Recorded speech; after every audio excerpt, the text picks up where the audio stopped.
Hello my dear students, Ranshu classes में आपका स्वागत है। तो आज की इस वीडियो के माध्यम से हम कक्षा 10 board exam 2025 science important question यानी कि विज्ञान के महत्वपूर्ण प्रश्नों को लेकर के आए हैं। यदि आप चाहते हैं कि बोर्ड एग्जाम में 95% अंक लाएं तो आप आज की इस वीडियो को जरा भी स्किप न करिएगा, बिल्कुल अंत तक देखते रहिएगा, क्योंकि ये वीडियो काफ़ी हेल्पफुल होने वाली है आपको बोर्ड एग्जाम को देखते हुए। तो साथियों, यदि आप चाहते हैं कि 95% लाएं तो आप जरूर वीडियो को अंत तक देखिएगा, क्योंकि आज की इस वीडियो के माध्यम से आपका 5 नंबर का क्लियर हो जाने वाला है। ठीक है, जो आपको 95% लाने में सहायता हो सकता है। ठीक है, तो चलिए, जो ये वीडियो है अध्याय 9 से प्रकाश परावर्तन तथा अपवर्तन वाले अभ्यास है। ठीक है, यानी कि भौतिक विज्ञान का ये वीडियो है।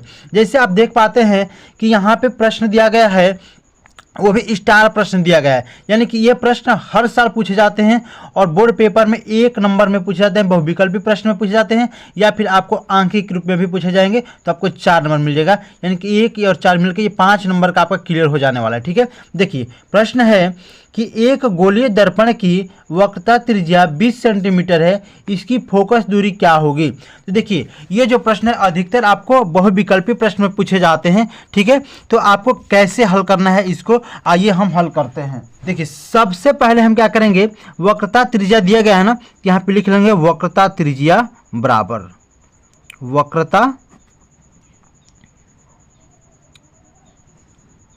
त्रिज्या बराबर कितना है, 20 सेंटीमीटर। ठीक है, अब देखिए इसकी फोकस दूरी क्या होगी, क्या ज्ञात करना है, फोकस दूरी। ठीक है, अब देखिए, अब हम क्या करेंगे कि फोकस दूरी बराबर सूत्र क्या होता है, यहाँ पे लिख लीजिए। देखिए, फोकस दूरी बराबर वक्रता त्रिज्या अब बटा में 2 सूत्र होता है। ठीक है, तो अब देखिए हमारा वक्रता त्रिज्या कितना है, 20 सेंटीमीटर है ना, तो हम क्या लिख लेंगे, 20 और बटा के 2 हो जाएगा। यानी कि 2 से जब हम 20 को कटा देंगे तो कितना हो जाएगा, बराबर के 10 सेंटीमीटर हमारा उत्तर हो जाएगा। ठीक है, यानी फोकस दूरी कितना हो जाएगा, 10 सेंटीमीटर हो जाएगा। ठीक है, यही हमारा आंसर हो जा रहा है। ठीक है, इस प्रकार से हमने इस प्रश्न को हल कर लिया। तो देखिए साथियों, ये जो प्रश्न आएगा आपको बहुविकल्पी प्रश्न में आ जाएगा, तो आपको बिल्कुल आसानी से निकाल देना है कि वक्रता त्रिज्या बराबर 20 सेंटीमीटर, फोकस दूरी बराबर ज्ञात करना है। अब फोकस दूरी बराबर क्या होता है, वक्रता त्रिज्या बटा में 2, यानी वक्रता त्रिज्या हमारा 20 है, अब बटा के 2 लगा देंगे, जब कटाएंगे तो 10 यहाँ से कट जाएगा 10 बार में, तो 10 सेंटीमीटर हमारा आंसर हो जाएगा। जो आपका विकल्प रहेगा आपको उसको OMR शीट पे भर देना है। ठीक है, अब चलिए इसके साथ चलते हैं अगला नंबर इंपॉर्टेंट प्रश्न पे। देखिए काफ़ी इंपॉर्टेंट प्रश्न है अगला नंबर भी। ठीक है, देखिए जैसे आप देख पा रहे हैं कि अवतल दर्पण की मुख्य फोकस की परिभाषा लिखिए। देखिए हमें क्या करना है कि अवतल दर्पण की मुख्य फोकस की परिभाषा लिखना होता है। ये जो प्रश्न आता है आपका 2 नंबर में आ जाता है। कितने नंबर में आता है, 2 नंबर में आता है। तो आप बिल्कुल इसको अच्छे तरीके से याद कर जाइएगा। देखिए, उत्तल दर्पण पर मुख्य फोकस के समांतर चल रही प्रकाश की किरणें, ध्यान दीजिएगा, अवतल दर्पण पर मुख्य अक्ष के समांतर चल रही प्रकाश की किरणें दर्पण से परावर्तन के पश्चात मुख्य अक्ष के जिस बिंदु पर मिलती है।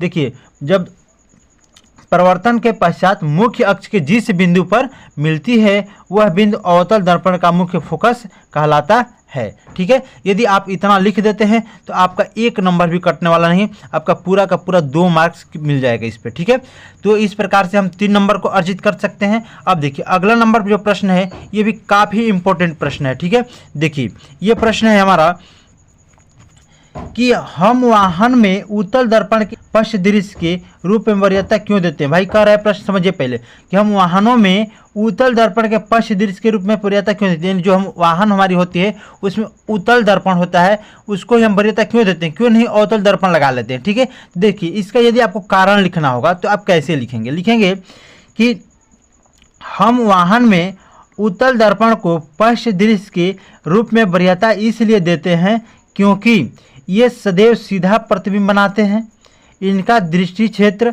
बहुत अधिक होता है। यहाँ पे आप स्टार लगा लीजिए। ठीक है, यहाँ पे इनका दृष्टि क्षेत्र बहुत अधिक होता है।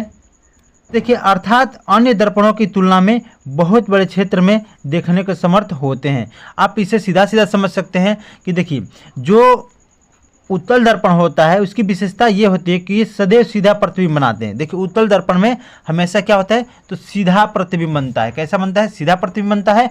और ये अन्य दर्पणों के तुलना में ये बहुत दूर तक देख सकते हैं, ठीक है। यानी इनकी दृष्टि क्षेत्र क्या होती है, बहुत अधिक दूर तक देखने में समर्थ होते हैं।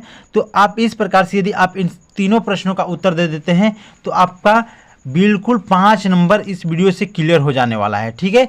तो साथियों इस प्रकार से हमने इन सभी इंपॉर्टेंट प्रश्नों को हल कर लिया है। यदि हमारी वीडियो आपको अच्छी लगी हो और आप मेरे चैनल को अब तक सब्सक्राइब नहीं किए हैं तो मेरे चैनल को सब्सक्राइब करें, लाइक करें और अपने दोस्तों में शेयर जरूर करें। मिलेंगे अगली वीडियो के साथ, तब तक के लिए जय हिंद, जय भारत।